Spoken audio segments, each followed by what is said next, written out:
Gladys en Éxitos.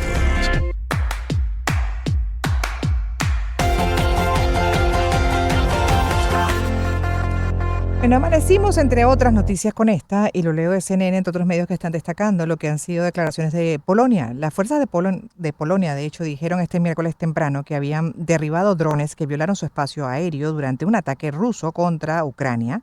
La primera vez que ha tomado esta medida en lo que es una gran provocación para Europa y las fuerzas de la OTAN.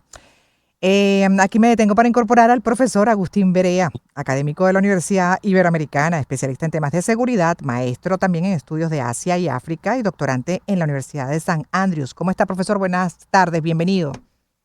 ¿Qué tal, Gladys? Qué gusto saludarte a ti y a tu auditorio. Gracias por dedicarnos estos minutos, el gusto nuestro y para entender, ¿no? Porque, bueno, estos hechos son importantes, lógico, y qué tipo de consecuencias puede haber, profesor. Pues depende de qué tanto lo quiera escalar Polonia. Ahorita hay una reunión de la OTAN Mm, que invocaron el artículo 4. El artículo 4 lo que dice básicamente es que va a haber más consultas entre los aliados de la OTAN. Lo más probable es que vamos a ver un refuerzo de la coordinación de fuerzas aéreas y de sistemas antimisiles en el este de Polonia. mm. Pero de ahí en fuera, sí, como pensar un escenario de que esto escale de forma inmediata es poco probable.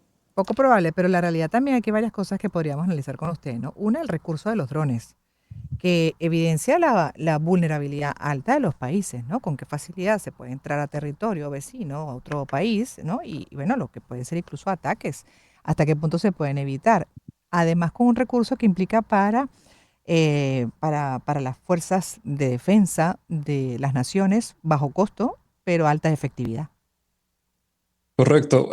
Uno de los principales factores de los drones o de la guerra de drones, como la vemos desarrollándose desde que empezó entre Azerbaiyán y Armenia, fue cuando primero vimos este despliegue masivo de drones y a partir de entonces se ha adoptado, como precisamente dices, una manera barata de básicamente sangrar al enemigo, en el Ujú, sentido de que tú le mandas municiones muy baratas y lo obligas a tomar acciones muy caras. ujú. Entonces, en este caso, Polonia, nada más operar un avión, una hora de operación de un F-35 son, si recuerdo bien, $100,000. Un dron de los que enviaron, que por cierto tiene la designación Gerbera o Margarita, son drones que normalmente no tienen mucho capacidad bélica, normalmente son más como para, para distraer en realidad. Entonces, Mm, uno de esos te puede costar como $70,000 de producción y bueno, de ahí ya puedes hacer las cuentas. Estimamos que Rusia tiene una capacidad de producción de 5.500 drones al mes. ujú. Entonces, imagínate nada más pensar en 5.500 horas de operación de un F-35, F-16 de la OTAN, Lógico. ya es una pérdida económica gigantesca. Y la facilidad de reposición, también como dice usted, ¿no? Bien sea para disuadir o para atacar eventualmente, porque también ha habido ataques importantes con drones.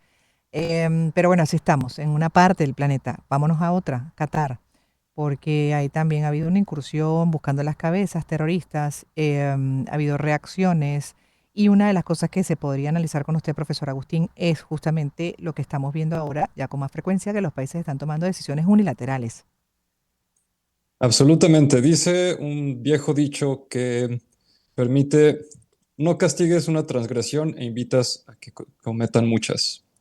Y sí, estamos viendo un mundo donde cada vez se vuelve más común que los países decidan tomar acciones unilaterales, a sabiendas que difícilmente va a haber una reacción concertada de la comunidad internacional y particularmente que hay muy poco interés en perseguir los medios legales por los cuales normalmente se tendría que dirimir este tipo de transgresiones. Y la lista es larga, digo, ahorita tenemos el caso de Israel con muchos de sus vecinos que digo, ayer fue lo de Qatar, pero una semana antes también hizo una incursión cerca de Damasco.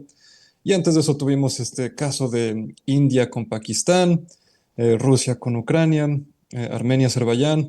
En realidad la lista va creciendo y lo que te dice es un sistema internacional donde los garantes del derecho internacional cada vez son menos relevantes.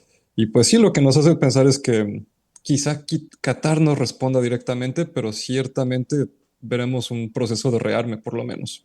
Ajá, pero ahora ya para cerrar, como usted dice, pues no, evidencia lo que ha sido hasta ahora el papel de estos organismos internacionales, que cada vez son más ignorados, pero porque definitivamente tampoco han manejado bien las cosas.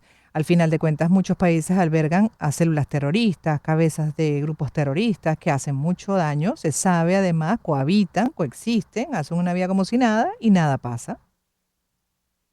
Pues es cierto que hay muchas amenazas en el mundo y nos gustaría acabar con todas las amenazas, pero al final del día la base del sistema internacional es la soberanía de los estados.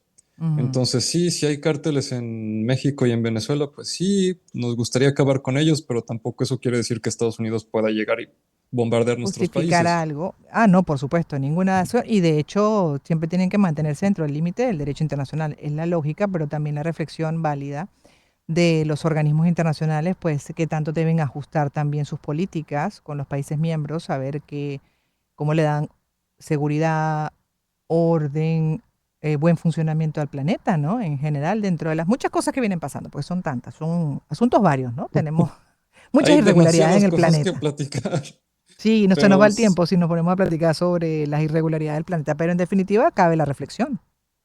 sí, bueno, y una de las grandes preguntas es sobre el papel del Consejo de Seguridad de la ONU. La única manera en la que un estado puede hacer acción militar sobre otro estado de forma legal es como autodefensa o si hay una resolución del Consejo de Seguridad de la ONU y el Consejo de Seguridad de la ONU ha sido extremadamente disfuncional en las últimas décadas. Entonces, Ujú, ciertamente esa es una de las grandes preguntas, pero estamos viendo la aparición de otros tipos de métodos o foros multilaterales, como particularmente el foro de Shanghai, que sí parece ser que está logrando algunas cosas, o la coordinación Quad entre Estados Unidos, Australia, India, que puede ser, parece ser que más va para allá el aparato internacional, a mecanismos regionales, y ya no ujú. tanto esta idea de las Naciones Unidas como un ente global.